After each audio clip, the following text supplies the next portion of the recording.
Et bonsoir à tous et bienvenue sur We Are Wrestling. Aujourd'hui, on se retrouve pour une vidéo très spéciale puisque le Rainmaker va nous annoncer son top des meilleurs catcheurs des 4 dernières années. Et donc pour cette vidéo, nous avons invité Grill. Bonsoir. Alors Maker, c'est ton moment, je te laisse y aller. Alors, en top 10, à la 10e place, j'ai mis Adam Cole et l'Undisputed Era. Adam Cole, c'est l'explosion d'une superstar indépendante au niveau mondial maintenant. Un monstre du charisme, un parcours à NXT sans faute, génial. Et l'Undisputed Era, ça a apporté quelque chose d'assez cool chez WWE, un délire de faction qu'on n'avait plus depuis la Nexus, un truc qui nous marque. Et voilà, moi je trouve que l'Undisputed Era c'est vraiment cool, Adam Cole aussi, et ça mérite la place top 10. À vous de me dire si vous êtes d'accord. Moi, je suis totalement d'accord avec toi puisque Adam Cole, c'est un petit peu mon catcheur favori. C'est l'un de mes catcheurs favoris, du moins. Je trouve qu'il a un charisme énorme, un in-ring qui va avec. Tout est parfait chez lui, j'ai envie de dire, tout s'accorde parfaitement. Et voilà, c'est quelque chose qu'on avait un peu perdu, comme tu as dit, une disputée des rares en général. Après, je suis pas tout à fait d'accord, je trouve qu'on l'a perdu à la fin du Shield, même si je sais que vous avez pensé que c'est très différent, mais je trouve qu'on avait perdu cette idée de faction à la fin du Shield. Ah mais le Shield c'était plus une grosse tag, alors que là avec Roderick Strong, le délire du clan est Ah réel. oui, ok. Oui, J'ai voilà. cru que vous parliez C'est-à-dire juste de que- Bobby Fish, Kyle O'Reilly et Adam Cole, Non, juste ça. j'entends toutes les rats aujourd'hui, c'est gros, c'est 4 mecs, c'est un clan. C'est plus une C'est un grosse tag clan, team comme c'est le pas Shield. juste une tag team à 3, quoi. Ouais.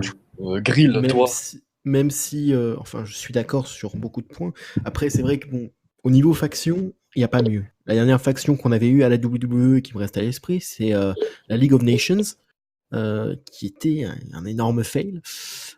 Donc oui, voilà quoi. Je veux dire, en dehors de Nexus, t'as pas grand-chose. Et par contre, peut-être que que j'aurais mis juste la team, donc à 3, O'Reilly, Fish et Cole, plus haut dans le classement, mais que pour moi, ben, je suis désolé de le dire, mais Strong constitue un petit peu le point noir de l'équipe, sachant qu'il avait été rajouté sur le tard pour remplacer justement Fish qui était blessé à cette époque. D'ailleurs, il risque de bouger, je pense, demain lors de TakeOver 25. Strong, je pense qu'il va bouger. On en reparlera dans une prochaine vidéo, mais moi je pense à un autre schéma, voilà, on va dire ça comme ça. De toute façon, il y a la vidéo qui sortira sur TakeOver 25. Ça va être sympa. Du coup, j'enchaîne avec mon top 9. Le top 9 va être controversé parce que, aïe aïe aïe, ça va faire rager. Mais moi, mon top 9, c'est le Big Dog Roman Reigns. Alors, comme je l'ai mis dans mes notes, ça va être controversé, mais Roman, en dehors de toutes les critiques, c'est un in-ring qui est plutôt solide. Il est aimé ou détesté, mais il te laissera pas indifférent. Malgré ses mix skills qui sont éclatés, enfin, voilà, on va dire, parce que il est mauvais au micro, et il fait déplacer des foules à travers le monde, il vend des t-shirts. Je veux dire, oui, ça va pas être argumentant pour dire que c'est enfin, si, parce que tu vends pas des t-shirts si t'es pas quelqu'un. Et tu vas me dire que oui, la cible que Roman Reigns vise, c'est plus les gamins, mais il peut laisser un héros, c'est Que comme, ce soit gamin ou autre d'ailleurs, c'est c'est le toujours John bon. Cena de notre temps, tu vois. C'est un Ouais, héros c'est sur ça. lequel tu veux te baser. Et c'est justement le problème qu'il y a eu avec Reigns et qui a fait que Reigns n'est pas apprécié, c'est justement que euh, les gens ne voulaient pas que Reigns soit le nouveau John Cena en quelque sorte, le nouveau visage de la compagnie. Parce que pour eux, ils en avaient déjà bouffé avec Cena, donc ils voulaient pas un nouveau Cena entre guillemets. Et moi je suis Mais tout à fait d'accord avec toi, Grill, parce que moi quand. Vas-y, je te laisse terminer. après, paradoxalement, on peut pas se mentir.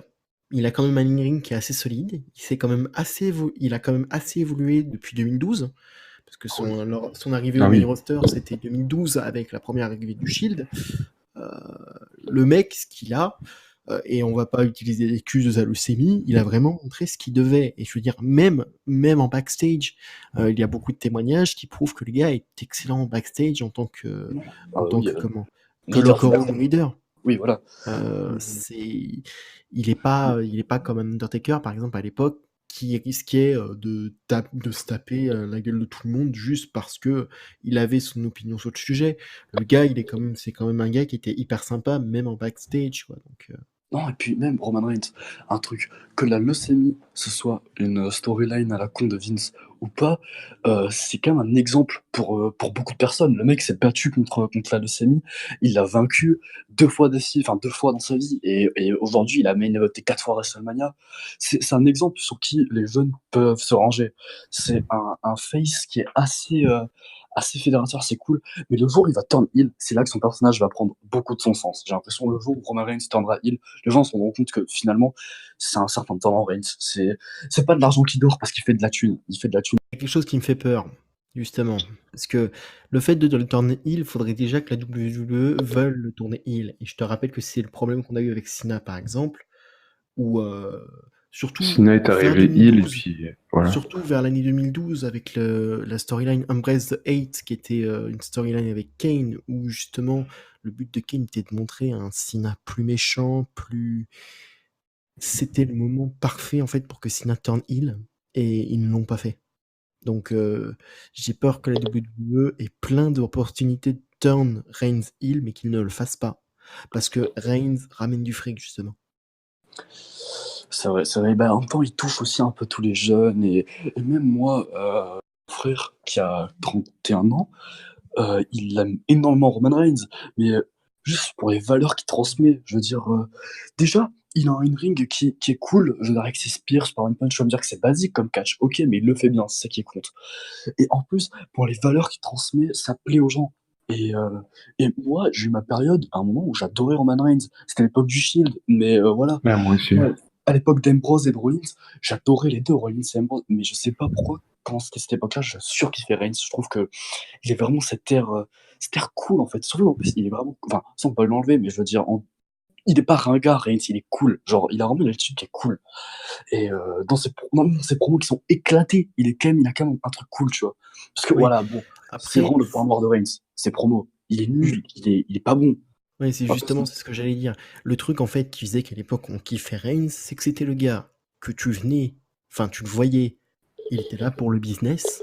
Il te sortait 3 mots lors des promos, mais il était là pour le business. Il faisait le C'est un job. peu le rôle du garde du corps, quoi, en gros. Bah, c'est-à-dire que c'était le enforcer du groupe, c'est-à-dire que c'était le mec qui te disait believe that, mais quand il venait sur le ring, tu savais qu'il allait y avoir du grabuge. Et le truc, c'est que dès qu'ils ont voulu lui donner des promos plus longues, c'est là où ça a commencé de partir en steak. Parce que ben, le Ouais, gars au ouais, niveau promo, c'est pas le mieux, quoi. il a Mais du c'est mal. juste ça. Euh, Après, c'est pas de sa faute tout ce qui se passe avec lui, parce que moi, je pense que Vince McMahon a voulu lui confier un rôle qui est trop important pour lui, trop tôt, en Pour fait. l'époque, oui, ouais, Parce que c'est ça. comme, parce que Non, comme C'est t'as parce dit, que Roman Reigns, il a il avait un commencé. rôle où il parlait, genre, allez, il disait 2, 3 mots dans des promos vers le Shield, et ensuite Vince McMahon a tout de suite voulu le pousser vers un rôle qui l'emmenait à faire des promos, genre de 10 minutes, un truc comme ça. Ouais, mais Et ça, c'était un peu trop tôt. c'était aussi lié au temps, lié au fait que, faut pas croire, mais Sina, par exemple, n'était pas éternel. Ouais. Que c'était une époque en plus où ça commençait à te dire écoute, je veux moins bosser, et que il fallait que la WWE pense à se réaffirmer et à retrouver un poster boy. oui. Donc Il fallait quelqu'un qui se présente devant la nouvelle ère du catch, en gros. voilà, c'est ça. Et puis il fallait quelqu'un surtout pour remplacer Cena le plus rapidement possible. Donc ils ont pris le premier qu'ils avaient sous la patte. Et comme Vince McMahon aime les Big Sweaty Men, je suis désolé de le dire comme ça, bah, c'est tombé sur Reigns. Mais si tu veux, c'est tombé sur Reigns parce que par exemple la WWE, même si Daniel Bryan était adulé par exemple à l'époque, la WWE ne voyait pas en Daniel Bryan, par exemple, hein, une personne qui puisse représenter la compagnie pendant des années et Surtout, des années. puis physiquement, Et il est pas excusez-moi pour tous les légitime en fans plus. de Daniel Bryan, mais vas-y, je pense qu'on allait dire la même chose, Maker. Bah oui, c'est que juste par Roman Reigns, je sais, il doit faire au moins 120 kilos Voilà. pour 1m89. Daniel Bryan, il est pas queuse, il est pas sec, mais il est pas forcément gras du bide, mais je veux dire, c'est pas un mec qui est légitime à péter la gueule de Lesnar. Je te parle, si on pense que le catch, c'est un sport de combat, hein. Genre, c'est pas de full entertaining. À aucun moment, Daniel Bryan peut battre Lesnar, on va pas se mytho. Ah Alors non, que un mec comme Reigns, il déplace des Strowman parce qu'il est physiquement impressionnant. Donc, pour moi, et c'est là que j'adore ça chez WWE, c'est que, et là, je sais que je vais décevoir beaucoup de gens, mais pour moi, c'est quand même important que le visage de ta compagnie soit capable de soulever des montagnes. Okada fait 1m91 pour 100, 103, 104 kilos, enfin, non, 110, je crois. Enfin, bref, en tout cas, c'est un gros, gros bébé. Et lui, il peut déplacer des Michael Elgin, des mecs qui font 4 fois son poids. Enfin, façon de parler. Pour ça que moi, j'aime bien quand, voilà. Jimmy Havoc, champion de WWE, ça pourrait pas. Le mec, ses bras, c'est mon petit doigt. Donc, enfin, ça pourrait, mais pas en tant que visage de la compagnie. Et pour ça que je trouve que le fait que Brian ne soit pas le visage de la compagnie, c'est bon. Je trouve qu'un mec comme Reigns représente bien, finalement, le monde du catch en général. Hein. Des mecs. Parce que le catch de base, avant d'être tout ce délire de. Même. Divertissement. Non, d'être tout ce délire pro wrestling. Genre Ah pur oui, pro ok. wrestling. Avant d'être tout ce délire à des mecs comme Omega. Monsieur Omega est très très balèze. Hein.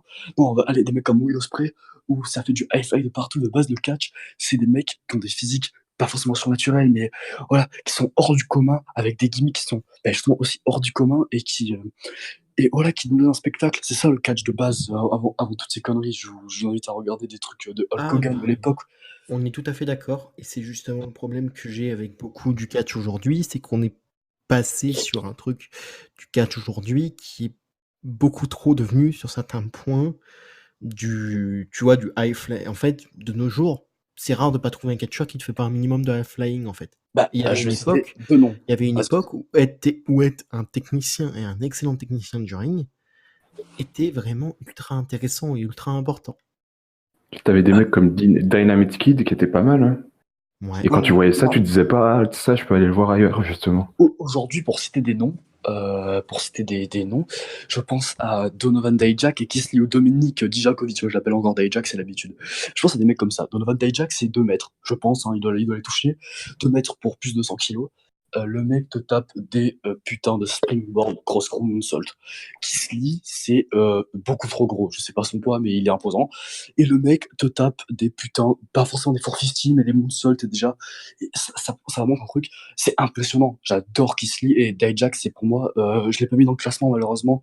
Il est dans les mentions honorables, mais pour moi, il a révolutionné le style d'être un big man. J'ai rarement vu un big man aussi impressionnant dans sa technicité, dans son high flying. Et j'ai un big man qui high fly, hein, c'est bizarre à dire. Mais voilà, ça prouve quand même que maintenant, t'as des mecs qui font la taille du Big Show, mais qui ne font pas comme le Big Show. Et c'est cool parce que ça apporte de la diversité, tu vois. Maintenant, il n'y a pas que des big man qui mettent des chokeslam et qui sont juste imposants en mode bam, je mets des atémis. T'as des mecs qui font des springboard cross-screw moonsault. Mais ça montre quelque chose quand même. Ça prouve que le monde du catch peut-être recherche. Enfin, ça a d'autres standards maintenant, le monde du catch.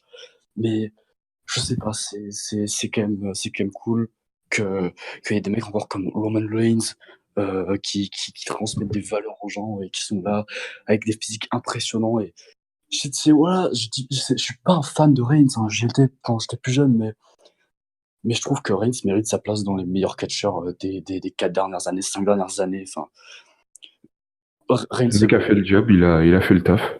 Il a rempli sa mission. du coup, on est tous les trois d'accord pour dire que Reigns mérite la 9e place. Tout à Ouais, fait. moi je suis d'accord. Du coup, j'enchaîne avec la 8e place. Et là, bon, c'est un peu un délire de fan de catch européen.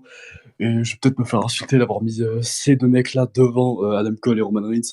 Pour moi, la 8e place, c'est le ring général Walter et Axel Dieter Jr. Axel Dieter Jr., je le mets à côté parce que c'est le ring Kampf. Et surtout Walter. Je vais du coup vous expliquer. Du coup, là, on passe dans le circuit indépendant et l'explosion de Ring Kampf et surtout du catcheur autrichien Walter. Ça fait 11 ans qu'il fout les terres allemandes avec un excellent palmarès hein, chez Vexy, chez toutes les autres promotions dans lesquelles il a excellé ces 10 dernières années. C'est un bon parcours à la Progress, hein, Progress champion actuel 2 fois. Et première fois champion Atlas, il a battu Trent Seven, alerte spoiler, pour devenir double champion chez Progress. Il est actuellement encore champion. Et il est aussi champion NXT UK. Walter, c'est clairement ce que la VXV plutôt a sorti de meilleur ces dernières années. Je rajoute Axel Dieter Jr. parce qu'il a livré des prestations incroyables en Allemagne. Ça, c'est vrai. Et depuis qu'il a NXT UK, pour moi, c'est la carte à miser avec Fabian Aichner en tag. Marcel Bartel, du coup, maintenant, Axel Dieter Jr., ça reste une carte à miser. C'est plein de talent, c'est cool. Mais c'est surtout Walter, cette 8e place. Walter, il représente vraiment l'essor, enfin, l'explosion, même du catch allemand, même du catch européen en général.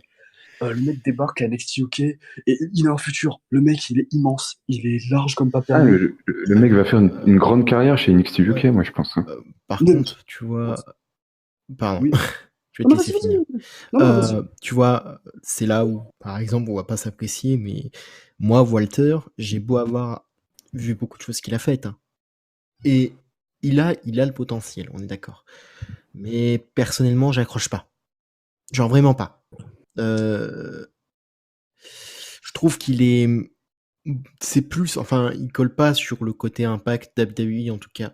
C'est-à-dire que le mec est beaucoup trop Steve. stiff n'est pas le terme, mais enfin voilà, beaucoup trop dans la je suis violent, je suis un gros baraquet violent, puis ça s'arrête là. Genre, je vois pas plus dans sa gimmick, tu vois. Je veux dire, même si je connais le principe de Ringkampf, hein, C'est vrai que sur t'as le raison. coup, Je te rejoins sur ce point, c'est vrai que t'as raison.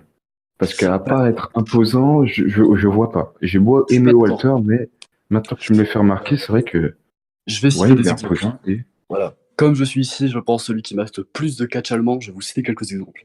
On remonte il y a un an ou deux, à l'époque où Ringkampf, Thatcher, Dieter et Walter, il y avait des tensions. C'était pas la bonne ambiance. Et on passe au moment où Axel Dieter va devenir champion Shotgun ou champion poids lourd, je me souviens plus. Et Unified. Walter va tout simplement dire à Axel Dieter, je serais très fier d'avoir un mec que je considère comme le meilleur catcheur allemand de tous les temps dans le ring avec moi. Et ça va donner des affrontements géniaux. Et pour moi, c'est à partir du moment où il va y avoir ce split entre Dieter et Walter qui vont vraiment commencer à se péter la gueule lors des matchs tag où ils vont plus être copains, où Walter va montrer tout, tout pourquoi j'adore ce mec, dans le sens où il va commencer à lâcher des promos qui sont géniales. Bon, c'est en allemand, mais c'est sous-titré en anglais d'ailleurs. Franchement, vous cherchez Dieter Walter sur YouTube, il y a des promos et tout d'eux sur le compte d'Avexby. Et franchement, Walter, dans sa façon de parler, je trouve que c'est un mec qui est même pas terrifiant, mais juste il incarne Il est tellement bien imposant. il incarne vraiment bien ce truc d'être un géant. Un géant, mais en plus, il sait être émouvant à certains moments. Je parle de la finale du Karat Gold 17 avec Dragunov, où bah, les deux ils s'arrachent la gueule, et que t'as les deux ils sont assis dans le ring comme ça, et que t'as Walter est immense, il est barbare, il est énorme, à côté d'un mec comme Dragunov qui fait 1m70, et t'as Dragunov qui a le torse qui est en train de brûler tellement il est rouge, il saigne du front, et t'as Walter qui est là, il arrive pas à le battre, il a sa 72e ATMI, et rien que c'est genre d'image, c'est pour ça que j'aime le catch. Et je sais pas, Walter, je le mets dans cette position même pas par rapport à ce qu'il fait dans le ring, ou pas par rapport aussi à ses muscles quand même un peu, tu vois, juste par rapport à tout ce qu'il représente, à cette explosion du catch européen maintenant, parce que il l'a porté. Je veux dire, le mec, ça fait quand même 12 ans il est dans le catch, enfin même plus, je veux dire, qui est vraiment en tant que Big Daddy Walter, Dick Van Walter, moi j'avais Hater d'ailleurs. Walter, pour moi, je le mets là par rapport à ce qu'il représente, et j'adore le ring général. Il aura peut-être pas, je sais pas, j'ai l'impression qu'il aura un moins bon futur que Dieter, parce que Dieter, chez WWE, je sens que c'est un projet. ouais, Marcel Ah, Bartel, lui, il a tout. Franchement, il a Il la a tout. tête. Dieter, il a tout. Mais par contre, il, Walter, je suis désolé de le dire, mais j'ai peur que Walter à la WWE soit plus un effet de mode. Dans le sens où, ah oui, comme je ça, disais tout à l'heure, et c'est pas contre Walter, parce que comme je dis, je l'aime bien ce gars. C'est comme je disais, c'est tel que tu le vois et tel qu'on le perçoit quand tu le vois à la WWE, c'est je suis un gros baraquet, je sais faire des ATMI, je te fais je sais pas combien d'ATMI par match. ouais, mais après, Je suis un c'est pas les géant attaques. et c'est ça. Non, mais tu vois ce que je veux dire. Oui, non, non, mais Euh, dans ce qui représente, oui, bien sûr. Et c'est genre, on n'y voit pas plus, quoi. On n'en voit pas plus de lui, entre guillemets. Et c'est le truc que j'ai avec Walter. Et c'était un petit peu le problème que j'avais, par exemple, quand il y a eu le match Pete Dunne contre Walter, avec Walter qui est tout de suite champion. Ça m'a un peu, je sais pas, désabusé. Bah, Et pourtant, il est j'aime un bien peu Walter. légitime, hein. Il est un peu légitime parce que Walter, voilà. Oui, mais Oui. je vais te dire un truc, ça va être très court, hein. Faudra pas dire la même chose quand Dragunov va gagner ou va battre Walter. Ah oui, Dragunov, Ah c'est non, de là la par contre, oui, légitimité pour moi, pure. il y aura une différence. C'est-à-dire Parce que quand clairement, Dragunov. là Dragunov, maintenant qu'il est à NXT UK, je veux dire, si c'est pas lui le nouveau champion, il y a clairement un problème, hein, parce que il y a Dragunov. Je veux dire, si un mec comme Walter ne bat pas Dragunov alors qu'il a tout mis dans la gueule, que Dragunov il fait flipper tout le monde, dès qu'il arrive, il soulève toutes les foules, il est adulé comme pas permis. Si un mec comme Dragunov, qui est un face incroyable, plein d'horreur, on parle de Roman Reigns qui transmettait des valeurs, je vous invite tout de suite à aller voir le Instagram de Dragunov. Après chaque victoire, il fait des longs textes justement pour aider les gens justement qui ont des manques de confiance en eux. Enfin bref, il transmet plein de valeurs de combat Le mec est un ancien immigré qui a été SDF pendant un moment. Il est immigré de Russie, il est parti en Allemagne. Dragunov, c'est des valeurs en voiture. Voilà, le mec, il est là. Et en plus, il gagne, il est indestructible et il fait 1m70. Donc si lui, que sa taille ne handicape pas et qu'il défonce absolument tout et que c'est pas lui le prochain champion qui va détrôner Walter, je comprendrais pas. Il faudra pas dire la même chose.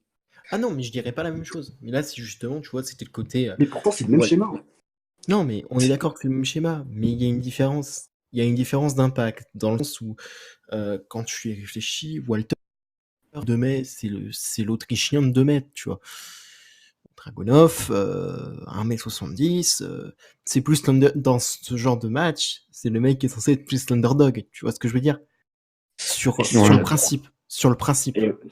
Et tu l'avais dit d'ailleurs dans une dernière vidéo où le rôle s'inversait dans le sens où David. Vas-y, je te laisse expliquer. Oui, bah parce justement, que... je vais expliquer ce que tu veux dire. Je sais exactement de ce que tu parlais. Inner Circle, je crois, où vous expliquez Dragunov dans les matchs David contre Goliath. Ce que j'adore chez lui, c'est que peu importe quel mec il a en face de lui, il renverse sa tendance.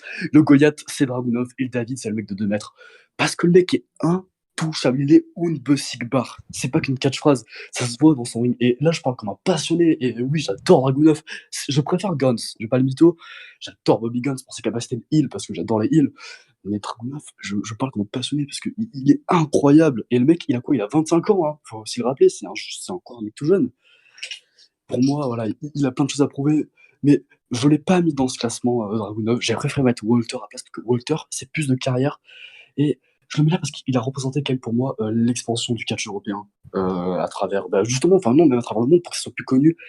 Et rien que pour ça, il a quand même le mérite de la 8e place, du top 10 des meilleurs catcheurs de ces 4-5 dernières années. Voilà.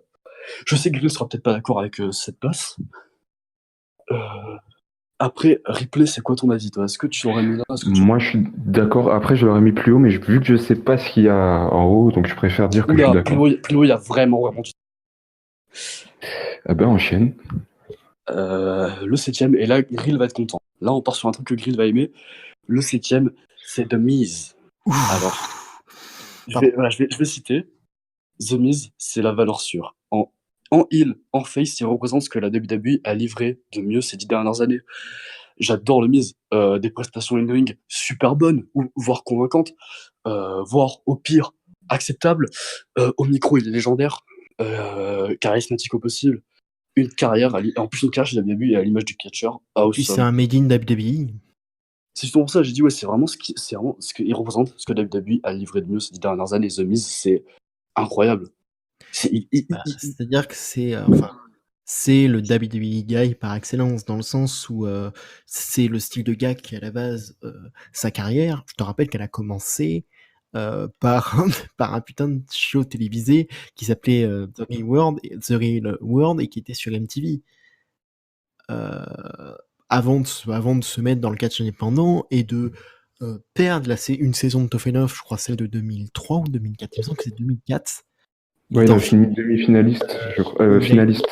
Il avait fini finaliste, il a été signé à la OVW avant d'être pris en tant que présentateur pour quelques trucs, genre le Diva Surge de 2005. Puis ensuite, voilà, le mec a montré, et surtout que ce soit dans son équipe avec Morrison ou même après quand il a été champion des États-Unis, le mec a trouvé le moyen d'être champion des États-Unis et champion par équipe en même temps et tenir le Money in the Bank en même temps. Oui, c'est vrai. C'est-à-dire qu'il avait les 3 trucs en même temps et en même temps il avait une putain de feud avec Daniel Bryan. Non mais Miz, il est incroyable. Moi, j'avais un petit point négatif avec le Miz, c'est-à-dire qu'à la fin de la tag avec Morrison, je trouvais que le Miz, il était à la fois pas bon dans le ring et qu'il avait juste le micro. C'est-à-dire que je le trouvais fade, vraiment, vraiment très très fade. Il était encore un peu vert, dans le sens où ouais, voilà. Mais c'était pas le gars que tu voyais le plus catché. Mais par contre, je suis désolé de le dire, mais par exemple, le Miz de 2010-2011, à l'époque, où justement, la WWE a trouvé normal qu'il ait enfin un règne de champion. Le seul point noir qu'il y a à son règne de champion, c'est qu'ils lui ont pas foutu de vrais bons adversaires, et que la rare fois où il avait un bon adversaire, il a fallu que le Rock s'en mêle et détruise tout en quelque sorte. Mais ça n'empêche pas que si le mec avait été une fois champion et que c'est aujourd'hui un Grand Slam, c'est quand même qu'il est méritant. On peut pas le négliger. C'est le mec qui, alors que le titre intercontinental était un titre que tout le monde avait zappé et totalement oublié, qui était relégué au pre-show quand il était montré sur une carte, c'est le mec qui t'a rendu le titre intercontinental tellement intéressant que tu pouvais pas t'amuser à rater son match. Ouais, je me souviens des matchs qu'il faisait avec Kofi, je me souviens même avec, comment il s'appelle, Wade Barrett, si je me trompe pas, Oui, c'était même assez son fou. match à WrestleMania 28 où il gagne son titre à WrestleMania 28 dans le pre-show justement contre Wade Barrett pour le repère le lendemain. Mais il avait, enfin je veux dire, le Miz, que ce soit heel ou face, la première fois qu'il a fait son face turn, moi je me rappelle avoir été surpris. Mais il avait un t-shirt qui était magnifique aussi, qui disait je recherche des haters parce que les anciens m'aiment déjà. Ouais, non, mais. C'était complètement con, mais ça marchait. Non, mais même Miz, ça a toujours été quelque chose qui marche, j'ai l'impression.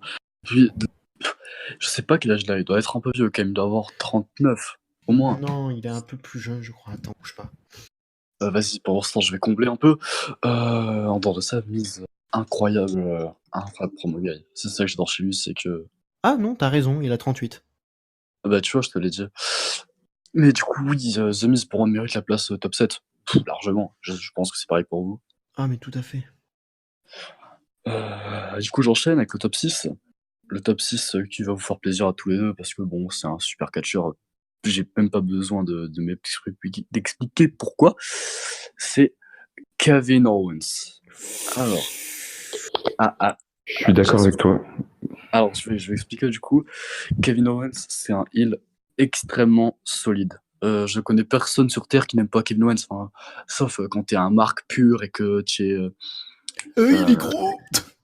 Non, mais même pas vis-à-vis de ça, mais juste que t'es un marque pur et que du coup, bah, tu suis, vu que c'est un heel, il faut le huer. Aucune critique, hein, justement. Pour moi, c'est le genre de personnes qui permettent encore au catch d'exister.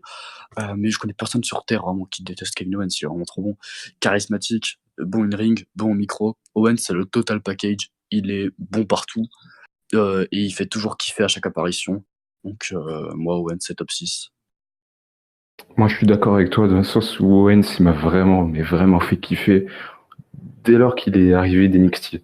Le mec a trahi quand même son meilleur pote, faut pas l'oublier, c'était vraiment un truc de bâtard, mais qui fait tellement plaisir de voir ça, je sais pas comment expliquer, mais le mec te transmet quelque chose qui est Oui. fou. Après, je peux rajouter un truc là-dessus. C'était bien quand ça a marché une fois, tu vois. Genre, tu trahis ton meilleur pote, il y a une rivalité entre les deux, hop, ça s'arrête là. Le problème qu'il y avait avec ça, et c'est le problème d'ailleurs, et si Sami Zayn avait été dans mon top, je l'aurais dit aussi, c'est qu'ils ont tellement forcé sur le lien entre les deux, Ouais, et une rivalité qui était tout le temps présente, même quand les deux étaient au main roster, qu'en fait, ça a détruit la carrière de Sami Zayn, par exemple. Et ça avait vraiment réduit à pas grand chose ce que représentait Kevin Owens jusqu'à ce qu'il devienne champion universel et qu'en même temps il fasse équipe avec Jericho, mais bon, ça c'était autre chose. C'est-à-dire que si tu as omis le fait il n'aurait pas été champion universel, tu vois, ses seuls trucs de carrière, c'est oh bah je me bats avec Sami Zayn. Et c'est hyper chiant. ben moi je pense que le truc avec Sami Zayn, ça aurait dû s'arrêter à Battleground, quand ils sont affrontés dans un match C'est qui ça. était Bah, pas mal. c'était censé être le dernier match de la rivalité. Mais ils ont tellement forcé dessus que, ben, maintenant, je veux dire, mis à part le moment où il y avait justement un Zayn qui était heal et un Owens qui était heal aussi, et qu'ils ont fait un truc, mais ça passait super bien parce que justement, les deux, ben, étant meilleurs potes et tout, ils ont vraiment cette alchimie. Cette connexion spéciale et tout. Mais sinon, voilà, quoi. Non, mais voilà, pour moi, quand même, Owens mérite cette place. Dans le 6ème. Ah, mais je suis d'accord. Je suis tout à fait Moi d'accord. aussi. Bon, bah, du coup, j'enchaîne parce que là, on va parler sur des trucs où on va parler plus longtemps, j'ai l'impression.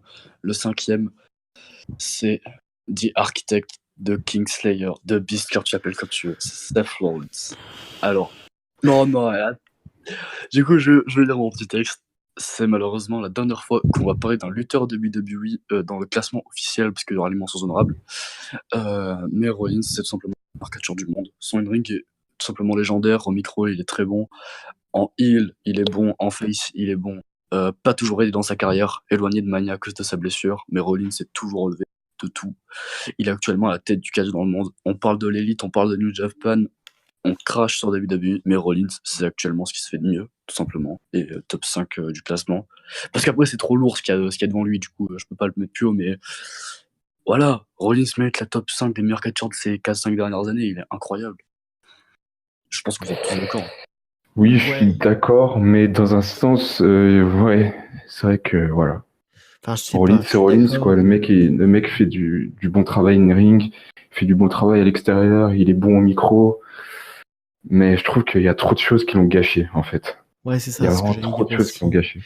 Moi, ce qui m'a fait perdre foi en Rollins, même si j'adore ce qu'il fait, hein, c'est par exemple ce moment entre le Royal Rumble et WrestleMania où tu te retrouves en fait, parce qu'on savait qu'Ambrose allait se barrer, enfin Moxley du coup, et que tu te retrouves avec un Rollins qui est censé être challenger numéro 1 à WrestleMania, tu vois, qui se retrouve en équipe pendant 2 mois. Tu Avec vois, Reigns et avec Moxley. Reigns et Rollins, parce que Reigns venait de revenir et qu'en plus, bah, la WWE a voulu jouer sur le fait que, bah, hop, regardez, parce qu'ils s'attendaient à ce que Reigns soit déjà hué très rapidement. Donc, hop, on te remet tes anciens potes comme ça, comme eux sont appréciés et kiffés, bah, toi, tu seras kiffé par essence. Donc, enfin, ça a un peu ralenti vraiment, La Rollins, progression de Rollins, au parce que point Rollins, où même le à mec, il a un WrestleMania. ring pour être vraiment le meilleur catcheur du monde. Ce que je veux dire. Enfin, être, Parce que, voilà, dans le top ouais. 3. Parce que je veux dire, par exemple, les makers le sait, on en avait parlé, le jour de Mania, quand on a maté le show, on s'est dit tous les deux la même chose. Bon, il y a Rollins contre Lesnar. Si Rollins gagne, ben, c'est bien. Si Lesnar gagne, on s'en fout, de toute façon, ça nous aurait pas dérangé. C'est-à-dire qu'on en était arrivé au stade où, au début, quand il a gagné le Rumble, on s'est dit, oui, il faut qu'il gagne. Et quand on est arrivé à Mania, on était en mode, de toute façon, que ce soit l'un ou que ce soit l'autre, je sais pas si ça va être bon, tu vois. D'ailleurs, son Oui, règne mais de champion, voilà. non, c'est cool, au moins il est là. Mais même Ouais. en dehors de ça, je parle même pas je parle juste de tout ce qui s'est passé ces 4-5 dernières années. Ah oui, Rollins, c'est un parcours génial, hein, quand il était champion Ah, US. on est oui, d'accord ça, sur faut pas certaines l'oublier choses. aussi, ouais. C'est pour C'est ça vrai. que là, le classement, faut pas oublier que c'est pas un classement des meilleurs catcheurs actuellement. Il y a du actuel, tout joue enfin, il y a aussi beaucoup dans ce moment, mais c'est aussi par rapport à ce qu'il a fait avant et tout ce qu'il a build jusqu'à aujourd'hui pour être ce qu'il est maintenant, champion universal. Et pour moi, Rollins mérite mais amplement sa place dans ce classement. Il est incroyable. C'est vrai que pour revenir avant, Seth Rollins, c'était vraiment le meilleur catcheur au monde. Voilà, sans manquer de respect à personne, mais T'avais, voilà. t'avais AJ Styles, t'avais Okada et t'avais Rollins, quoi. Ah, il était sur le toit, quoi. C'était Son top. truc de heal, c'était quelque chose, mais vraiment, c'était. En fait, Triple H, il a eu le bon œil sur Seth Rollins, parce que vraiment, il a su le mettre en avant au bon moment. Bah, Ah, après, le truc avec le minorité, c'était truc, c'est cool. que Rollins, si tu veux, c'était le mec qui était présent en fait à la WWE dès le début. C'est-à-dire que, enfin, je veux dire, Oula. non, je veux dire dès le début. Je m'explique. C'est le mec Dès qui la était, FCW. voilà, je veux dire, c'est un mec qui est de la FCW et qui est là depuis le début de la nouvelle version de NXT. Donc, si tu veux, c'était le mec, je veux dire, pour que il devienne le premier champion de NXT, parce qu'il faut pas l'oublier, c'était quand même que, voilà, Il y avait il avait quelque quand même chose, hein. d'un certain bon oeil, hein. Et puis surtout que Rollins n'est pas une création de la WWE, hein. C'est pas oublier, c'était Tyler Black chez Ring of Honor. Rollins n'est pas une création de la WWE. Il Ah était non, déjà bien connu avant d'arriver là-bas. je ne dis pas que c'est pas une création de WWE. Non, mais c'est justement C'est pour le appuyer le style de propos, gars, c'est-à-dire que c'est. c'est le style de gars qui fait partie des meubles. Il fait partie des meubles plus que faisait partie des meubles Moxley, par exemple. Tu vois Ah ce que je oui, veux dire? parce que Moxley, voilà. Moxley, même Ouais, s'il était C'est, à la FCW aussi, il avait moins d'impact que Black, enfin que Rollins. Donc voilà, je veux dire, l'impact, enfin Rollins, il fait partie des meubles et c'est pas le gars que tu vois partir, qu'on va voir partir, à mon avis, avant quelques années, hein. oula, sûrement pas. il va Mais jamais du coup, partir, hein. on est d'accord pour mettre Rollins top 5. Tout Ouais. le monde. Oui, oui, oui. Bon, le quatrième, c'est The Ace of New Japan, Hiroshi Tanahashi. Du coup, voilà. Bah, fallait que ça arrive, hein. Le classement va se finir chez New Jap. Oh là là là là. C'est compliqué de faire autrement. Mais quoi de mieux pour commencer cette fin de classement que par The Ace, Hiroshi Tanahashi. Cette saga de combat face à Okada dans notre monde, sans une ring exceptionnelle. Tanahashi est sûrement l'un des plus grands héros de la scène catch, un excellent face, 20 ans de carrière derrière lui, et toujours là à déplacer des foules. J'ai que chose à dire, merci Tanahashi voilà, pour ces 20 ans de magie, et top 4, mais plus que largement mérité, je veux dire, c'est clairement une légende. Bah, moi, je suis d'accord avec toi. Je suis d'accord avec toi. Cette quatrième place, elle est méritée. Parce que je vois ce que tu as mis dans les 3 premiers et je pense que quatrième, c'est bien pour Tanahashi. C'est ni trop, ni c'est juste. Voilà. Ouais, je pense que c'est Je bon. pense que je vais surprendre, pour être franc. Je suis pas sûr que... Je pense que c'est bon d'avoir mis Tanahashi quatrième. Après, je me demande ce qu'il y a au-dessus, mais c'est quand même très Ah, très ce bon. qu'il y a au-dessus, c'est à moitié surprenant, à moitié... Mettons d'abord, on passe sur les sur les mentions honorables. Il y en a énormément. Il y en a qu'une seule de mention honorable qui possède un texte comme les autres, parce que le reste, j'avais un peu la flemme, sinon la vidéo aurait duré 4h30. Alors je vais citer du coup les mentions honorables sans texte, du coup. Il y a les Usos, parce que les Usos, c'est la meilleure tag team du monde, n'en déplaise aux fans des Bucks. L'une. Je suis tout à fait d'accord. Et les Voilà, mecs hein. ils ont surtout trouvé le moyen de se réinventer quand ils ont turn heel pour la première fois, en fait. Enfin, pour la deuxième fois à la WWE, du coup. Et c'était trop bien. Ouais. Les Usos, c'est génial. Bah, c'est-à-dire Tactique. qu'ils ont réussi à montrer leur vraie personnalité. Ah, parce que voilà, je vais me faire insulter encore une fois à chaque vidéo, hein, mais pour moi, les Bucks, c'est pas ma cam. Trop de Spudfest, alors que les Usos, c'est vraiment dans la finesse. Enfin, C'est trop quelqu'un bien. qui veut des choses comme moi, bordel de merde. Ah non, mais Moi, les j'aime Bucks, bien, par contre, moi, j'aime bien les Bucks quand ils sont avec des adversaires. Par exemple, à Double or Nothing, ils ont affronté Pentagon et Phoenix. Et c'était pas mal. Ils avaient affronté les Golden Lovers et c'était pas mal. Quand ils affrontent des mecs comme ça, comment tu peux c'est faire un vraiment mauvais bien. match face aux Golden Lovers aussi? Quoi? Comment tu veux faire un mauvais match face aux Golden Lovers? Ah, ok, j'ai cru que t'avais dit que c'était un mauvais match.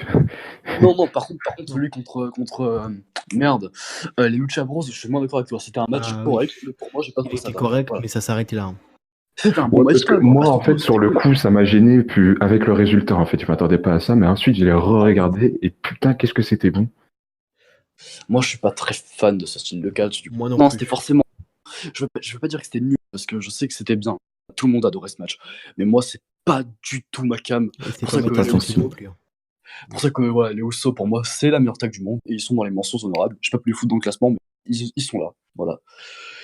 J'enchaîne vite, du coup, parce qu'il y a énormément de mentions honorables. Dean Ambrose, John Moxley dans les mentions honorables, parce que chez WWE, c'était cool. Dans l'indie, avant, c'était cool. Et maintenant, en tant que Moxley, ça risque d'être cool, hein, vu qu'il va se dépasser chez Après, le truc, c'est. Après, par contre, je suis désolé de le dire, mais Moxley, faut que. Je nous écoute. S'il vous plaît, arrêtez de nous dire que Moxley avait mal été traité par la WWE, dans le sens où Moxley. Ah, il a dit lui-même. Hein. Que... Il a dit lui-même, il adore WWE justement parce qu'il a été super bien traité. Bah, c'est-à-dire que le mec, le seul truc qu'il n'a pas eu pour avoir une carrière parfaite, c'est une victoire au Royal Rumble. C'est vrai. C'est vrai parce que c'est deux copains du film. Il a eu tous les autres titres. Ah non. Seth Rollins n'a jamais gagné le Royal Rumble. Si, Seth Rollins, il a déjà gagné le Rumble. Rollins l'a gagné. Et Ambrose était le seul à pas l'avoir gagné. C'est dommage d'ailleurs. Mais si tu veux, il a eu tous les titres. Il a même eu un Money in the Bank. Donc si tu veux... Qu'il a cash-in et qu'il a réussi le cash-in d'ailleurs. Voilà. Donc tu te dis, écoute, le mec, qu'on l'accepte ou qu'on l'accepte pas, faut arrêter de nous sortir l'excuse de non, mais il a été maltraité, c'est pour ça qu'il se barrait. C'est pour ça qu'il s'est pas barré lui-même. C'est juste qu'il a pas re-signé. Parce que sinon il serait barré s'il était vraiment maltraité à ce point. On sait que les derniers mois à WWE, c'était insupportable. Voilà, il a dit ça. Moi, j'ai écouté le podcast de Talk is Jericho, je l'ai écouté en entier, en intégrale. Et il le dit lui-même, il le dit qu'à la fin, en fait, les scénaristes, les mecs qui faisaient les scripts étaient insupportables avec lui, il lui faisait des promos de merde, le truc du masque à gaz et tous ces délires-là. Ça lui a pété les couilles et il a voulu se barrer parce qu'il était pas très heureux. Ceci dit, il remerciera jamais assez de pour lui avoir donné l'expansion qu'il a aujourd'hui. Il est millionnaire, il est marié à René, enfin, sa meuf c'est Renee Young. Il a jamais été aussi content de faire du catch dans toute sa vie et il remercie beaucoup de WWE. Et pour ça que il faut pas sortir l'excuse du oui, il a été maltraité. C'est pour moi un super. Enfin, j'étais fan d'Ambrose, moi, donc j'adore Dean Ambrose toujours maintenant. John Moxley, ça me pareil. Et moi, je dis, je te parie ce que tu veux, que bon, faut attendre que Vince McMahon ne soit plus là, mais si dans quelques années Moxley veut revenir à la WWE, il reviendra sans problème, à mon avis. Il reviendra, bien sûr. Mais pas quand tu auras McMahon, mais il reviendra. Ouais, pas sous McMahon, parce que McMahon a mal pris un truc que Moxley a fait dernièrement, mais... Oui, et puis surtout comme Moxley n'aime pas McMahon, hein. Enfin, on le sait, je veux dire, après toute la merde qu'il promo et tout, et qu'il s'est embrouillé backstage. Mais en dehors de ça, Moxley, c'est quand même de la qualité. Donc je le mets dans les mentions honorables. Il est cool. Tout à fait. J'enchaîne avec une autre du coup qui va aller plus vite parce que c'est moins votre type de catcheur, je pense. Tomohiro Ishii. Pour moi, c'est le meilleur brawler de tous les temps. Oui, oui, oui. J'ai jamais vu un striker aussi cool toute ma vie. Le mec, c'est vraiment c'est Samoa Joe, mais alors, la comparaison est nulle, je m'en bats les couilles. C'est Samoa Joe en 1000 fois meilleur. En fait, ce mec-là, c'est simple. Il arrive, il gagne pas les combats avec des prises, il met des coups de boule à tout le monde. Tomohiro Ishii, il est incroyable. Donc, ses combats, c'est toujours de la frappe. Peu importe qui il affronte. Il bat des Omega, il bat des Okada. Le mec, il défonce la gueule de tout le monde. Il se bat pas. Le mec, il fait du catch, il se bat dans le ring. C'est ça que j'adore. Son finisher, le Brain Buster est trop cool. Le Stone Pitbull mérite sa place dans les mentions honorables. Je sais qu'on va pas épiloguer 100 ans là-dessus parce que c'est peut-être pas votre. Enfin, New Japan. Moi, j'aime bien. Vous avez pas autant suivi que moi, je suis peut-être New Japan, je pense. Mais Tomohiro Ishii est vraiment incroyable. Donc, je le mets là et j'enchaîne vite avec deux mecs que je mets pareil parce que c'est un peu les mêmes, juste qu'il y en a un que je trouve moins bon que l'autre et il y en a un qui a moins de cheveux, mais Will Ospreay et Ricochet. Voilà, c'est deux bons high flyers. Ouais, Je préfère beaucoup. même je préfère Ricochet à Will Ospreay. Oui, moi aussi, je préfère vraiment Ricochet, mais même si je sais que c'est vraiment depuis leur opinion, hein, parce que je sais que tout le monde surkiffe Will Ospreay et Ricochet, il est un peu en mode. Mais Ospreay, en fait, Ricochet, c'est que Ricochet, en fait, c'est qu'il est un peu plus effacé que Will Ospreay. C'est-à-dire que Will Ospreay, il a plus de charisme, je pense, que Will Ospreay. C'est-à-dire qu'il arrive, c'est pas dans la même chose. Il a un certain feu, c'est pas vraiment la même chose. Enfin, ouais, on est d'accord pour la question de charisme. C'est pas la même chose, mais c'est pas si on compare les deux, Will Ospreay a plus de feu, quoi. Le problème, si tu veux, c'est que Ricochet, peut-être qu'il a pas autant de charisme que Ospreay, mais la différence, Ospreay, il en abuse. C'est-à-dire que... Oui, ça c'est vrai, ça. C'est ça. Le problème, c'est que Ricochet, il a très peu de charisme, mais il te montre quand même ce qu'il vaut. Ospreay, il a du charisme, il en abuse au point de faire de l'oversell. Ah ouais, non, mais là, c'est un truc qui m'insupporte pas. Mais... Alors là, je sais que gens, mais pour moi, un mec qui fait 300 salto avant de faire une close line, c'est pas du catch. Je suis tout à fait d'accord, mec. Je sais que Will Ospreay, et j'aime bien la personne de Will Ospreay, j'aime bien certains matchs chez Progress, là, avec Paul Robinson, Sword of Essex, ça aussi open, dans un TLC, c'était pour moi un des meilleurs match tag de tous les temps, et j'aime bien Ospreay, c'est un bon catcheur, mais pour moi, et je sais que c'est vraiment populaire et on risque de se faire insulter, hein, mais pour moi, dans le catch, faire 46 backflips avant d'enchaîner avec un super kick, je suis désolé, mais c'est pas ma cam. C'est-à-dire que t'as pas besoin de faire du spot face pour avoir du bon catch, et c'est ça le truc. Non, mais après, voilà, c'est leur type de catch. Mais je préfère Ricochet à Will Ospreay. C'est quand même des mecs, ils ont révolutionné le genre du hi-fi, ils sont vraiment très très bons. Du coup, je les mets dans les mentions honorables, mais sans plus. Je vais pas les mettre plus haut. Du coup, je refais une vite avec un mec qui aurait dû être dans le classement, et je sais, on en a parlé tout à l'heure, mais Daniel Bryan, le Yes Movement, c'était incroyable. Et voilà, c'est tout ce que j'ai à dire. Sauf sur la fin, en fait, à son retour post-WrestleMania, quoi. C'est-à-dire que quand il est retourné à WrestleMania, avoir le retour du Yes Movement, cool. Mais en fait, c'est après, quoi. Tu te dis, ils ont quand même réussi à nous faire durer le Yes Movement encore pendant presque 6 mois, quoi. Total. Avec des gens qui commençaient à être gonflés avec ça, en fait. Parce qu'en fait, si tu veux, le Yes Movement, c'était bien en 2013-2014. Quand Daniel Bryan, justement, était pas le gars que vers laquelle la WWE se tournait. Ouais, justement, il n'était pas une vraie superstar, quoi. Parce qu'il est revenu avec un rang de superstar, il voulait faire l'underdog. Donc ça collait pas. C'est ça. Et si tu veux, voilà, ça c'est par contre le New Daniel Bryan, c'est le feu. Ça c'est quelque chose. Désolé. Ça c'est le feu. Quand il a Bryan est cool. Il y avait quand même un certain impact. Et puis, faut pas négliger que l'impact de Daniel Bryan, je veux dire, c'est moral écologique. Si nous, les adultes, on va limite s'en foutre un peu, enfin, les grands, entre guillemets, ça va avoir un impact sur les enfants. Non, mais tu vois ce que je veux dire?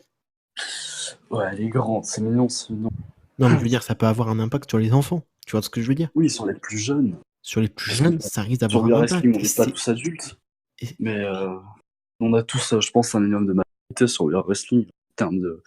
Même si certains copains ne diront peut-être pas la même chose sur certaines personnes de We Are Wrestling, un petit coup. Les copains de Fatal 4-Way, qu'on embrasse très fort tous. Mais en dehors de ça, je pense que... Enfin, même Sacha, qui est le plus jeune, je crois... non, on a le même âge. Ah putain, merde.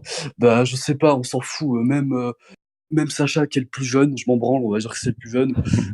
il a quand même énormément de maturité, je veux dire, dans son analyse catchesque de pro Dave Meltzer, fan de catch indépendant. Voilà, Euh, Grills se somme dans le ah voilà, hein. Non, je dis ça avec beaucoup d'amour, bien sûr.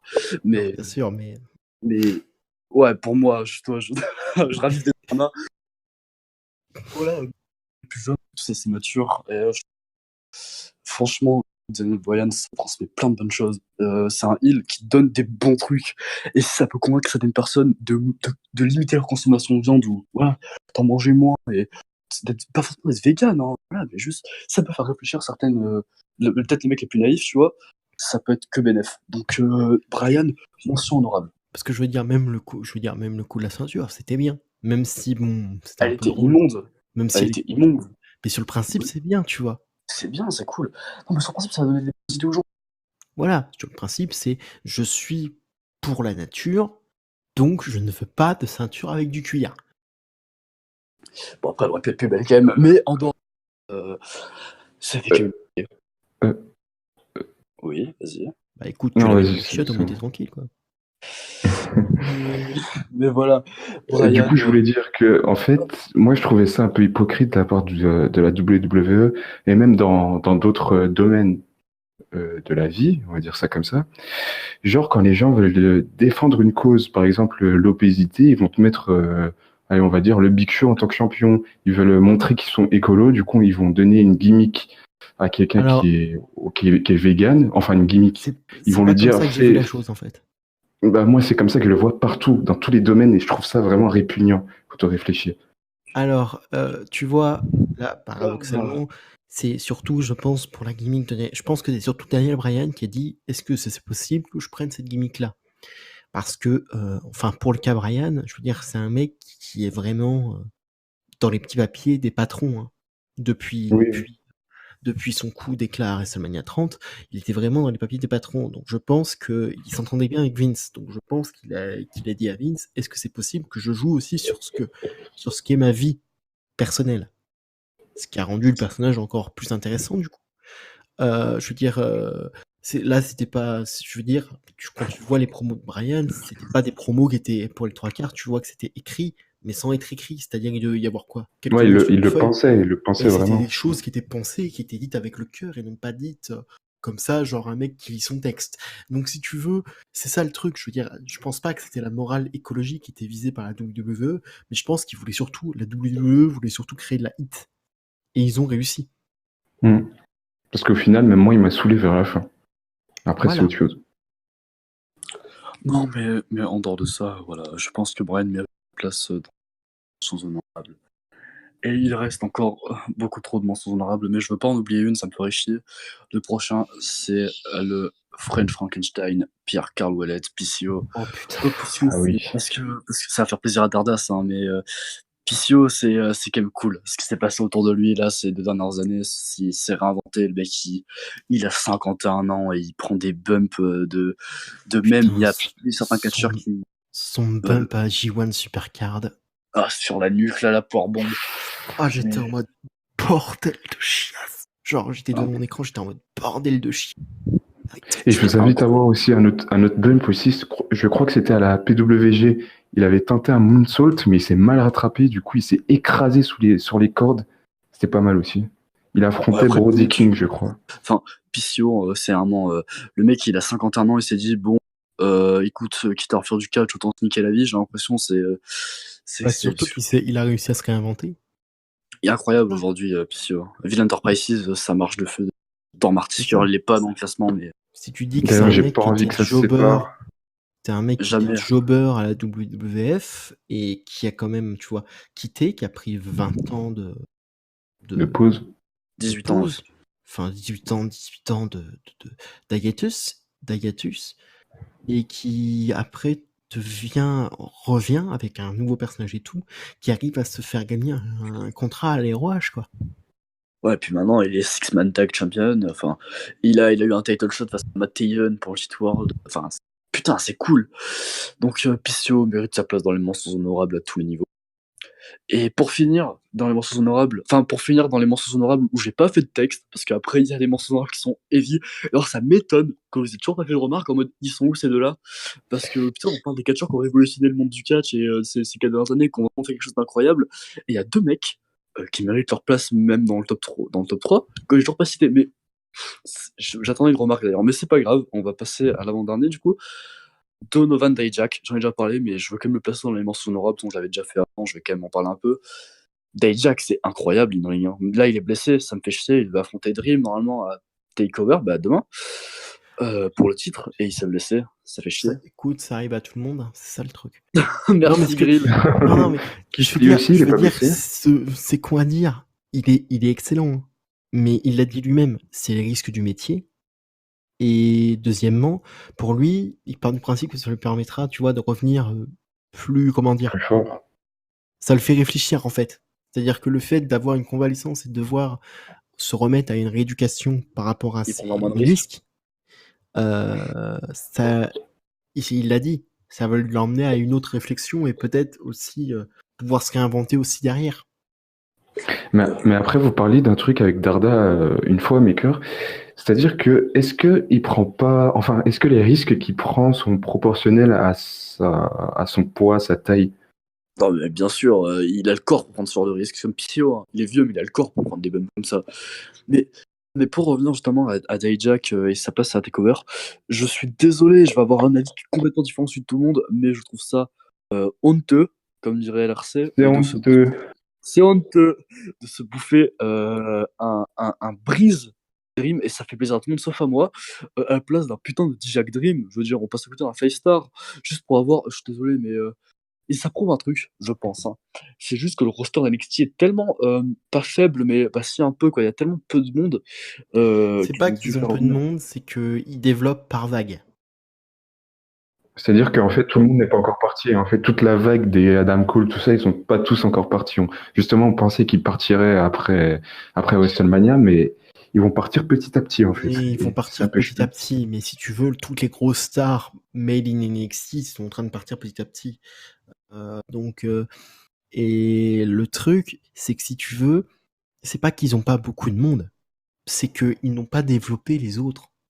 C'est-à-dire que le nombre de personnes qui sont enregistrées en tant que membres du Performance Center est énorme. C'est fou. Des gens avec des potentiels, ils en ont énorme. D'ailleurs, il y avait putain de Stacy Arvin Jr. qui s'est barré. Je suis un peu dessus, il avait vachement. Ah Enfin, bon? Ouais, Stacy Arvin Jr. et il s'est barré. Bah, j'ai cru qu'il était juste au placard, mais il s'est Ah non, barré. non, il a fait un dark match à NXT. Enfin, non, un match en live event à NXT, et puis après, il s'est barré. D'accord. Dommage, c'est dommage. Il y a Il avait beaucoup de un talent style. dans le Performance Center. Mais Dijak, pour moi, c'est clairement le putain de futur de cette division jeune NXT. Pour Dijak, pour moi, c'est un putain de coup de cœur sur ce mec. Enfin, Dominique Dijakovic, putain, j'ai vraiment du mal à me faire à ce niveau. Du coup, j'ai trop l'habitude de l'appeler Donovan Dijak. Mais lui, c'est le futur. Et est-ce qu'il soit blessé, ça me fait chier parce que ça retarde l'affrontement avec Isli. Et je sais que ça fait un peu gros couillon indépendant. Parce que oui, on a eu un 5-star d'ailleurs, un des seuls, enfin, le 5-star de Dijak, face à Kisly à la Pro Wrestling Guerrilla. Et ça fait un peu indépendant, mais Oui, oui, je mais veux revoir le match à après, NXT. enfin, après, le truc, c'est qu'il faut pas, tu sais, il y a une expression qui dit tout vient à point à qui sait attendre. Bah ouais, mais on l'a eu. Enfin, je veux dire, lors du premier, enfin, lors je sais pas, les 5 premiers matchs d'Hijack à NXT, il y a eu un kiss d'Hijack qui était génial, mais il a duré 10 minutes et c'est fini sur un décompte à l'extérieur. Et ça a teasé ce match-là. Et du coup, je pense que Dijak devait prendre le titre à Dream à TakeOver 25 et ça devait se finir, TakeOver d'après, c'est Brooklyn. Coco SummerSlam, il est pas au Canada cette année. Il me semble. C'était C'est Cover pas cette année ou l'année Toronto. prochaine. C'était Cover Toronto après. Donc oui, voilà, parce que oui, c'est vrai que cette année, c'est à Toronto, du coup, SummerSlam. Putain, c'est Du coup, chelou de faire un SummerSlam au Canada, quoi. en gros, il fait froid. C'est ça, quoi. Mais du coup, oui, merde. On devait avoir Dijak Lee, tu vois. J'étais content, trop, trop bonne affiche. Et du coup, RIP Dijak pour un petit moment, et il reviendra plus fort, et ça sera cool. Du coup, place des mentions honorables et on passe du coup peut-être aux deux mecs qui méritent le plus d'être dans le top et que j'ai foutu dans les mentions honorables. Pour moi, c'est l'une des plus grandes rivalités de tous les temps. Oh putain, Johnny Gargano et Tommaso Ciampa. putain, je l'ai Ah C'est ça? oui, senti oui. venir. Je l'ai senti Bah ouais, venir. Et bah oui, Putain, autant, je non, l'avais autant le premier, je suis oublié. d'accord, le non, deuxième, mais je suis pas vraiment d'accord. comment? Attends, oula. Alors, tu insinues que Ciampa, ok, alors, Ah non, j'insinue que Champa a sa place, j'insinue que Gargano ne l'a pas. Quand on What finisher, c'est about? kick out, non, je suis désolé. je vais lire mon texte. Alors, Gargano et Ciampa, c'est une belle histoire d'amour. Des parcours sur indépendants différents, mais en même temps proches, parce qu'ils étaient meilleurs amis. Bref, des parcours sur indépendants différents. Un match au Cruiserweight classique à la machine est lancé. Un règne de champion tag team. 3 rencontres complètement incroyables. La personne peut nier ça, c'était génial. Ciampa est un heel incroyable. C'est un putain de heel. Gargano est un excellent face. J'ai longuement hésité à les inclure dans le classement, tant ces deux catcheurs méritent une place. Cependant, pas de classement, mais une place dans les mentions honorables, bien plus que mérité. À vous, les copains. Je commence ou Oui, tu oui, commences? commence. Alors, je vais être clair. J'aime bien, j'adore Ciampa. J'ai toujours adoré Ciampa. Par contre, Gargano, je trouve que c'est abusé. Dans le sens où je suis désolé, mais quand le mec, le seul truc qui fait qu'il a autant d'appréciation, même si c'est la personnalité de je lâche rien, ce qui est bien. Quand ton truc, quand ton finisher est le mouvement que les gens te connaissent le plus, c'est le putain de kick out. Je veux Oui. dire, le mec, il se retrouve avec un match contre Adam Cole, Adam Cole. Out of Three Falls. Il se prend un total elimination, il se prend, je crois, 2 ou 3 fois les last calls de la part le last shot Last shot. d'Adam Cole. Le mec a pas arrêté de kick out, quoi. Après, ça, c'est autre chose, hein, mais je vais pas m'étaler, mais vas-y, continue. Parce que c'est Et autre chose, c'est un truc honnêtement, de gimmick, du super-héros et tout. même si c'est un truc de gimmick, je veux dire, ça joue. Même s'il est excellent in-ring et qu'il mérite, pour sa question de in-ring et de carrière, il mérite d'être là. Mais juste pour la question du personnage, je peux pas accrocher, je suis désolé. Parce que Ciampa, même quand il était heel et que tout le monde l'appréciait, on savait son tendon d'Achille et on connaissait ses faiblesses. Le problème, c'est que Gargano est passé comme un mec qui n'a quasiment aucune faiblesse. C'est un peu chiant. Non, mais c'est vrai, t'as bien raison. Mais c'est quand même pour un super. Enfin, Gargano et Ciampa. Voilà, tout simplement. Ils sont super Voilà. bons et j'ai rien d'autre à dire de plus que ça. C'est des super catcheurs, quoi, c'est tout. Ils méritent leur place ici. Enfin, j'espère que vous êtes d'accord parce que ce serait cool. Oui. Je suis tout à fait d'accord. Mais j'attends de voir ce que t'as mis en 3 premiers, voilà. Pour juger si Bon, allez, Gargano et les 3 Ciampa ont premiers, leur je place. parle. Enfin, franchement un peu, je C'est pense. lourd. Mais voilà, top 3, la Golden Star, Kota Ibushi. Kota Ibushi est actuellement l'une des meilleures réussites New Jap. Un passage chez WWE réussi au Cruiserweight Classic. Un match contre une poupée qui mérite le 5 star, on va pas se mytho. Un lifetime contract avec New Japan et un futur qui est déjà tout tracé. La Golden Star est une valeur sûre et un des meilleurs catcheurs worldwide. Je vous laisse parler. Et si vous avez Moi, chose à dire. j'aime bien Kota Ibushi. J'aime bien. Je trouve il apporte quelque chose très différent je trouve qu'il apporte quelque chose de très différent de Kenny Omega. Je sais pas si c'est très français ce que je viens de dire, mais c'est pas grave. Et voilà. Il a du fighting spirit, il a un peu tout. Non, mais Kota Ibushi, il est incroyable. Qu'on se mette d'accord, il n'y a pas de. Surtout que l'année dernière, c'était un peu le feu, hein. Kota Ibushi à la New Japan, c'était tous les matchs 5 stars qu'il nous a fait et Contenders qu'il nous a fait, c'est voilà. Oui, non, mais de toute façon. C'est un secret de personne, Ibushi, c'est un monstre. Et justement, tu parlais de Tomohiro Ishii tout à l'heure, et je trouve que les deux y auraient mérité. Enfin, ouais, après, c'est les 4 dernières années, du coup, c'est pas logique ce que je veux dire. Oui. Mais voilà, Kota Ibushi mérite sa place, tout simplement, j'ai rien d'autre à dire. Du coup, on va enchaîner parce que je vois que c'est pas trop de cam. Les deux derniers, de toute façon, c'est. Ah, c'est attendu, je vais pas parler de Noé José, là. Allez, c'est parti, Curtain Kings.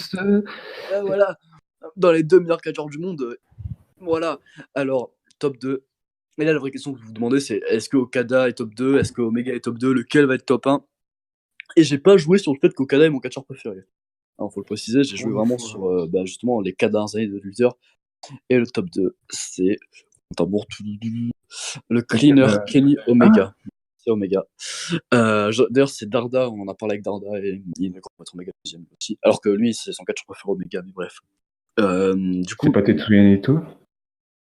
non. Du Ah. coup, d'ailleurs, Naito, putain, j'aurais dû le mettre dans les mentions honorables. ah, Désolé. il y a plein d'autres gars. Je veux dire, t'as pas eu Marty, mec.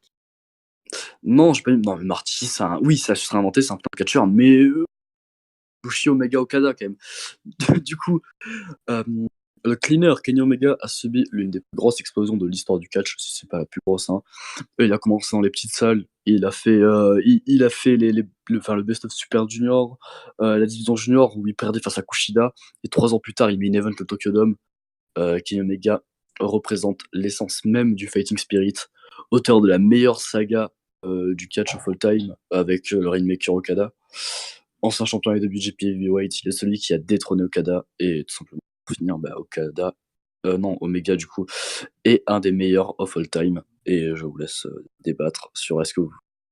Bon, je Tu vous peux laisse pas débattre dire sur tout. grand-chose, en fait. Tu peux pas, je veux dire, tu peux pas lutter, quoi. C'est vrai que tu peux pas, d'ailleurs, avec Grill on s'est embrouillé avec ça au début, hein.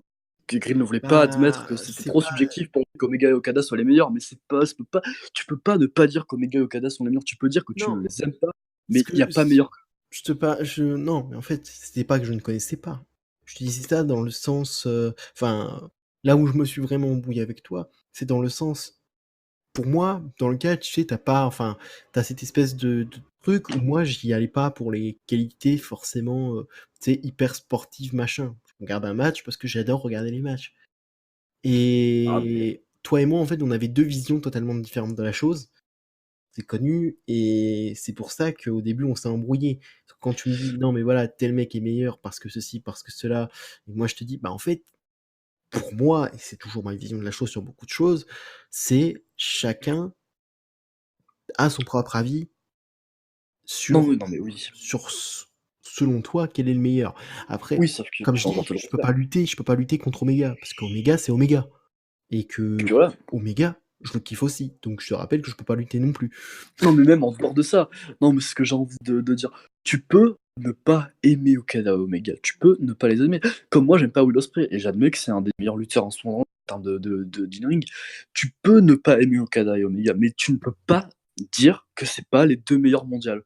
Parce que c'est pas vrai de dire le contraire. Je vois pas ce qui se fait de mieux. Moi, personnellement, je vois pas ce qui se fait de mieux. Il y a Après, personne au-dessus qui se d'Omega Okada. pose. Omega et Okada sont sur une autre planète dans le ring. Qui se met à leur table et fait des matchs depuis d'une heure où à la fin t'es quand même scotché dans le match et tu te dis mais bordel de merde, enfin, et surtout jamais plongé dans ce délire de Spotfest où ah là là ça s'enchaîne des plein de trucs. C'est ça qui est incroyable. Ils peuvent te Parce que tenir en ça haleine fait avec le du top bon 1. catch. Si Et t'as mis puis top 2 Omega, ça veut dire que le top 1 c'est Okada. non mais oui bien sûr, tu veux que je mette qui top 1. Mais Voilà. en dehors de ça, même Omega, surtout Omega d'ailleurs, c'est surtout, il est tellement charismatique. Et dans le match, dans un match de catch, il sera toujours là très expressif avec son visage, à transmettre les émotions aux spectateurs. Quand il commence à taper sur le ring et à partir sur le Rise of the Terminator, c'est électrique. Omega, il est incroyable. Donc pour moi, Omega, c'est deuxième place des meilleurs catcheurs de ces dernières années. J'ai hésité longuement avec le top 1. Et j'ai envie de le jurer, j'ai pas jugé sur le fait que je préfère Okada. Un petit peu, bien sûr, non mais un tout petit peu, parce qu'il faut pas déconner. Mais en dehors de ça, par rapport à ces 4 dernières années, on enchaîne avec le top 1 directement. Donc le top 1 c'est Kazuchika Okada, hein, voilà. Pas de surprise, aucun Pas de suspense. surprise, aucun Waouh. suspense. Je vais dire mon texte quand même, mais le Rainmaker, Okada, c'est le longest reigning IWGP Heavyweight Champion of all time. 31 ans et un des meilleurs palmarès au monde, il est l'un des catcheurs payés dans le monde, entre parenthèses pas WWE. Un in-ring quasi parfait, un face naturel, mais tout de même heel. Le Rainmaker mérite sa place de meilleur catcheur du monde. Qui s'assoit à la table d'Okada et qui n'est pas Omega, il peut dire, même si Jericho est bon, je veux dire, beaucoup de gens considèrent Jericho comme le GOAT. Dans Of All Time, Jericho est incroyable. Mais aujourd'hui, il a pas le niveau. Je veux dire, là, j'attends de voir je crois que c'est le 6 juin 2009, ou le 9. C'était le 9 juin. Du coup, j'attends de voir le 9 juin ce qui va se passer entre Okada et Jericho pour le titre IWGP. Mais bon, par contre, si Jericho gagne, c'est clairement une insulte. Je suis désolé. Il va pas gagner. Non, parce que, pardon, les gars, Okada, il a regagné le titre qui s'est fait voler. Enfin, non, Omega a mérité de battre Omega. Je confonds les deux. Omega a mérité de battre Okada. C'était une super rencontre. Par contre, Jay White champion, voilà. Et le fait que Okada ait battu Jay White lors du Supercard, c'était incroyable. Si un mois plus tard, il se fait niquer par Jericho qui va encore part-timer et être là une fois tous les 10 jours, enfin une fois tous les 10 ans, c'est que très vite ça sera relou. Donc Okada for the win à Dominion, mais il y aura une vidéo prono, c'est sûr, il faut qu'on parle de ce show. Mais en dehors de ça, Okada, c'est combien de c'est combien de 5 stars? C'est 15-16. Je crois qu'il en a 2 de moins qu'Omega. Mais bon, après, Omega, il a 35, bientôt 36, et Okada a 31 ans. Il y a quand même une certaine différence d'âge. Il a l'avenir devant lui. Et il a plus l'avenir devant lui qu'Omega là. Puis Okada, c'est quand même le plus long règne de champion. C'est sûrement le plus grand champion IWGP de tous les temps. Et dans le ring, c'est magique.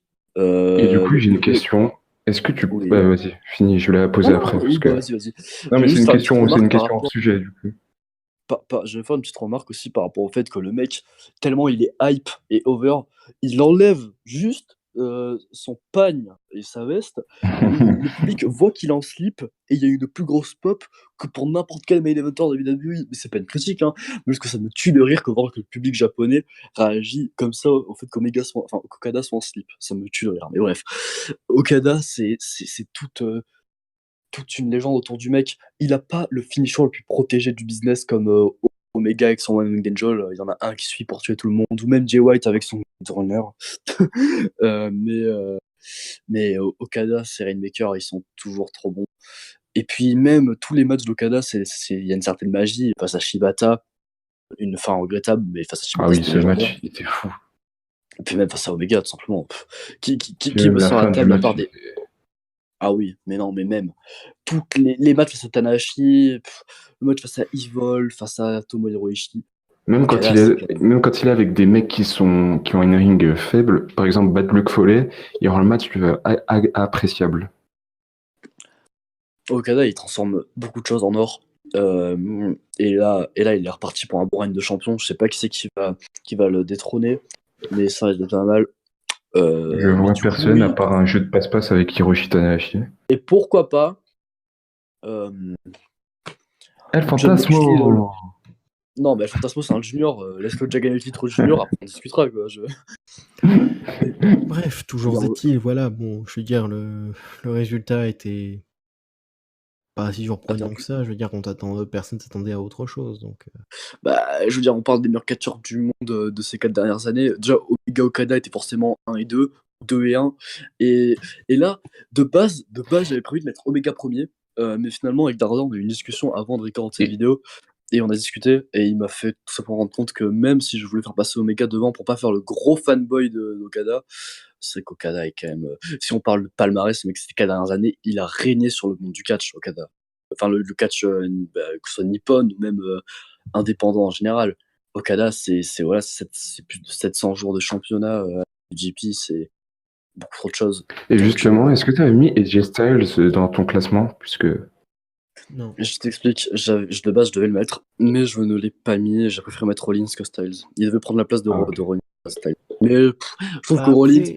Le truc, c'est que Rollins, sur 5 ans, a fait plus que Styles, dans le sens où Styles... Les 3 quarts qui connaissent réellement Styles de base... Non, les 3 quarts qui connaissent réellement Styles de base penseront plus à sa carrière... TNA Impact. Chez TNA, c'est là que j'ai connu. Que sa carrière chez New Jap aussi. Hein. Chez New Jap, il était cool en tant que co-leader. Co-leader du PS Club. Ouais, parce que je préfère dire que c'est Karl Anderson comme leader, il était plus cool. Non, mais parce que suffit pas d'avoir un titre IWGP dans les mains pour leader. Prince David n'a jamais eu le titre IWGP Heavyweight et il a été leader, donc ça veut rien dire. Mais oui, Styles, si on parle d'un classement qui se fait sur les 20 dernières années, Styles a sa place. Parce que sa carrière chez Impact était trop cool, sa carrière chez New Jap était sympa aussi. Chez Ring of Honor.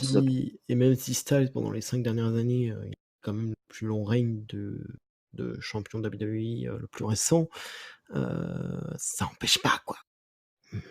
Rollins mérite plus. Et je voulais dire un truc, du coup. Styles, il va pas signer. J'ai vu qu'il allait pas signer avec la WWE. C'est Ah complètement hors bon? sujet, mais voilà. Tout- Bon, on en parlera dans un blabla catch. Ça, c'est, puis Voilà. ça, c'est des dirt sheets, si tu veux. Enfin, je veux dire, il y a pas, enfin, Non, mais il il a a pas dit, dit qu'il allait pas, peut-être. il a dit que peut-être qu'à la fin de son contrat, il re-signerait pas parce que bah, ce sera peut-être Ah pour oui, lui l'heure de la ça, retraite, c'est si tu vois juste, ce que je veux dire. c'est juste pour qu'on le réaugmente ou justement peut-être qu'il va prendre sa retraite. Sa retraite. Sa Sa retraite. retraite. Bah écoute, c'est ça, c'est les gars, tu le voyais déjà à la WWE en 2000 dans le Dark Ouais. Match, mais dis-toi que bon, si tu pars du principe que déjà en 2001, il était à la WC, en 2000, il était à la WCW, on est en 2019, donc sans compter les années d'entraînement et tout avant, ça fait plus de 20 ans que le mec catch. À un moment, faut peut-être, Oui. Peut-être penser à arrêter. voilà. Non, mais non, ça, ce classement, je sais, c'est un classement purement subjectif, hein, c'est mes goûts. Bon, après, j'ai l'impression que c'est un peu du coup les goûts de l'équipe, hein, parce qu'on a discuté à travers cette vidéo qui est très longue. Mais à part peut-être pour le Walter que j'ai mis 8ème et que c'est pas le goût de tout le monde, mais en dehors de ça, Non, tout le monde si, est ça va. d'accord. Non, Comme mais je t'ai voilà, en dit, dehors de ça ça. va, mais c'est, voilà quoi. Non, mais voilà. Mais en dehors de ça, tous contestés, hein, sans aucun problème. Et bah, je pense que cette vidéo va être intéressante. Je pense que ça va être cool. Parce qu'il y a eu Très pas très mal. intéressant. Le montage va être relou, mais, mais Ça ça fait va être combien de cool. temps qu'on parle là du coup? Ça fait plus d'1 heure. Eh Ça fait oui, 1 h12 c'est environ. parti. Donc vous Du aurez coup, Double or Nothing, vous aurez le top des meilleurs catcheurs et vous aurez NXT, les pronos. et les pros d'NXT qui seront pas du tout avec cette équipe-là, ça sera avec Darda, LRC et Sacha. Non, on s'est concentré sur cette vidéo-là plutôt. Double or Nothing, ça sera avec Grill et Darda. Et sinon, bah voilà, hein, sinon c'est toujours l'équipe. Il y aura une vidéo. Alors, on peut se dire à plus. Non, mais même avant tout, Oula. il y aura bientôt une vidéo prono sur Dominion, une vidéo résultat sur Superstar of Wrestling, ça va de soi. Puis on fera une vidéo, bien Oui, ça sûr. c'est sûr. De toute façon, maintenant, chaque fois qu'il y a un truc d'Exvis, et même les road to, ça va être prono et review. Ça nous prend 10 minutes. D'ailleurs, Maker, on peut pas terminer une vidéo sans dire achetez le VXV Network, bordel. C'est vrai qu'à chaque vidéo, on termine par ça. Et le VXV Now, il est quand même sympa. Mais sinon, dans le sens, cette vidéo, elle va trop longtemps et personne va la regarder, ça va être super triste. Mais en tout cas, si vous êtes encore là, mettez patate en commentaire et mettez un like parce que cette vidéo est vraiment cool. Et c'était un plaisir de débattre avec vous sur ces catcheurs que j'estime être excellents. Et bah, voilà, c'est tout pour moi. Et bonne C'est tout soirée pour à nous. tous. Au Oui, c'est revoir tout à pour moi. tous. Merci d'avoir suivi jusqu'à la fin. Ciao. Pareil. Bisous.